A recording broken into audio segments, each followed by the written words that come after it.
Hai guys, bertemu lagi dengan channel Bicara Hukum. Channel yang memberikan informasi dan edukasi hukum kepada masyarakat.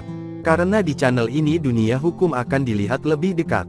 Jika pada video sebelumnya, kami telah membahas dalam playlist hukum pidana mengenai perbedaan tindak pidana pembunuhan dengan pembunuhan berencana, maka kali ini dalam playlist hukum perdata, kami akan membahas tentang ini langkah hukum jika utang tidak dibayar.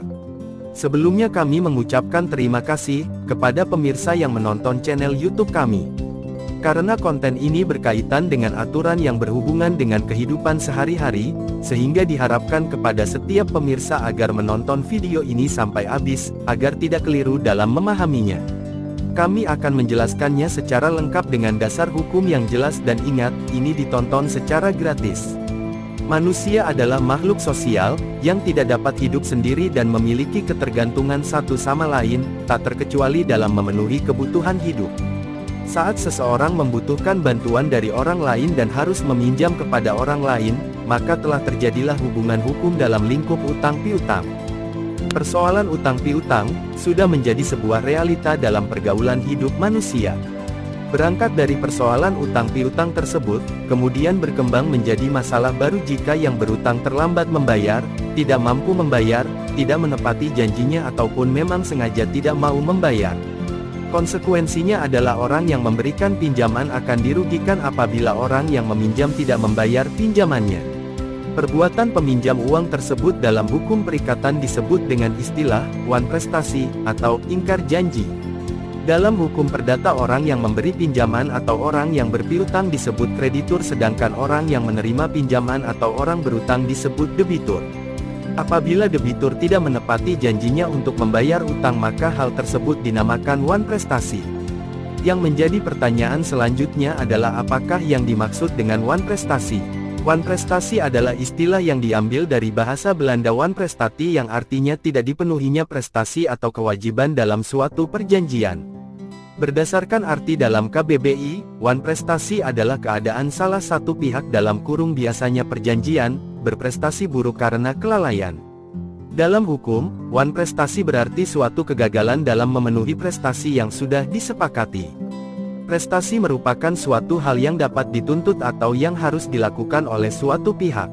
Menurut Subekti dalam bukunya Hukum Perjanjian dijelaskan bahwa wan prestasi dalam kurung kelalaian atau kealpaan, seorang debitur dapat berupa 4 macam. 1. Tidak melakukan apa yang disanggupi akan dilakukannya. 2. Melakukan apa yang dijanjikannya, tetapi tidak sebagaimana dijanjikannya. 3. Melakukan apa yang dijanjikannya tetapi terlambat. 4. Melakukan sesuatu yang menurut perjanjian tidak boleh dilakukannya.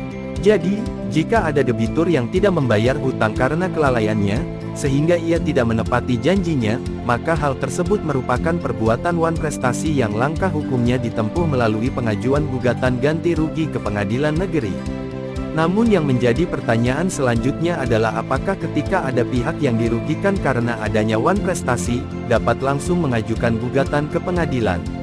Jawabannya adalah sebelum pihak yang dirugikan mengajukan gugatan ke pengadilan, sebaiknya pihak kreditur terlebih dahulu memberikan surat perintah atau peringatan yang menerangkan bahwa debitur telah melalaikan kewajibannya.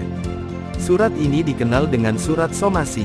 Terkait somasi, diatur dalam pasal 1238 Kitab Undang-Undang Hukum Perdata yang menerangkan kondisi debitur dinyatakan lalai dengan surat perintah, atau dengan akta sejenis itu, atau berdasarkan kekuatan dari perikatan sendiri, yaitu bila perikatan ini mengakibatkan debitur harus dianggap lalai dengan lewatnya waktu yang ditentukan.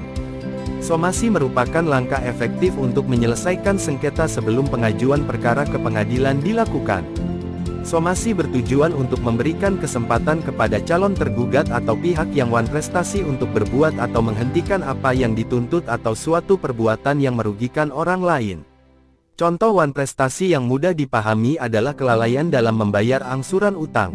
Bila terjadi wan prestasi, kreditur dapat mengirimkan somasi kepada kreditur sebagai perintah untuk memenuhi prestasi atau kewajiban yang disepakati.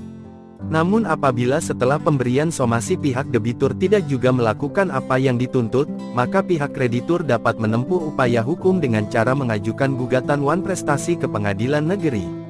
Selanjutnya yang menjadi pertanyaan, apa saja yang dapat dituntut jika ada pihak yang lalai sehingga melakukan wan prestasi?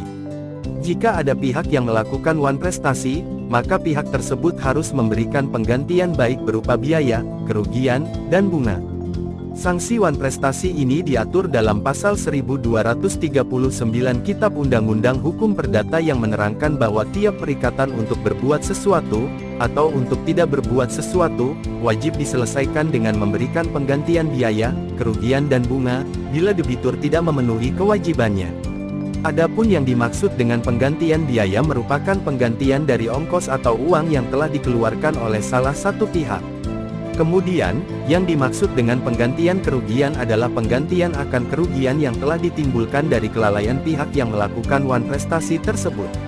Selanjutnya, terkait bunga, J. Satrio dalam hukum perikatan menerangkan bahwa bunga dapat diklasifikasikan menjadi 3 jenis yaitu, bunga moratoir, yakni bunga terutang karena debitur terlambat memenuhi kewajibannya. Bunga konvensional, yakni bunga yang disepakati oleh para pihak. Bunga kompensator, yakni semua bunga di luar bunga yang ada dalam perjanjian. Selain membawa masalah utang piutang ke pengadilan negeri untuk dilakukan gugatan ganti rugi secara perdata, tidak sedikit juga masalah utang piutang diadukan melalui jalur pidana yaitu adanya laporan kreditur ke pihak kepolisian atas adanya dugaan tindak pidana penipuan yang dilakukan debitur. Adapun tindak pidana penipuan diatur dalam pasal 378 Kitab Undang-Undang Hukum Pidana dalam kurung KUHP, yang unsur-unsurnya sebagai berikut, barang siapa dengan maksud untuk menguntungkan diri sendiri atau orang lain dengan melawan hukum, dengan memakai nama palsu atau martabat palsu, dengan tipu muslihat ataupun dengan rangkaian kebohongan menggerakkan orang lain untuk menyerahkan sesuatu benda kepadanya, atau supaya memberi hutang maupun menghapuskan piutang, diancam karena penipuan dengan pidana penjara paling lama 4 tahun. Namun kita harus memahami betul perbedaan antara penipuan dan wan prestasi, agar kita bisa mengambil langkah hukum yang tepat oleh karena adanya perbuatan debitur tersebut. Secara garis besar, seseorang yang tidak membayar utang disebabkan oleh ketidakmampuannya tersebut, maka hal tersebut masuk dalam ranah hukum perdata. Berbeda halnya kalau perbuatan orang yang tidak membayar utang tersebut dilatar belakangi oleh niat yang sejak awal tidak ingin membayar utangnya tersebut, maka itu masuk dalam ranah hukum pidana. Demikian guys pembahasan kami kali ini. Semoga bermanfaat. Jangan lupa untuk mensubscribe channel YouTube kami dan menyalakan tanda loncengnya. Karena pada video berikutnya, kami masih akan membahas konten-konten hukum yang menarik lainnya. Jika ada tanggapan atau ingin berbagi pendapat menyangkut konten saat ini, silahkan dimasukkan dalam kolom komentar. Kami akan berupaya menanggapinya. Terima kasih dan sampai jumpa pada video kami selanjutnya.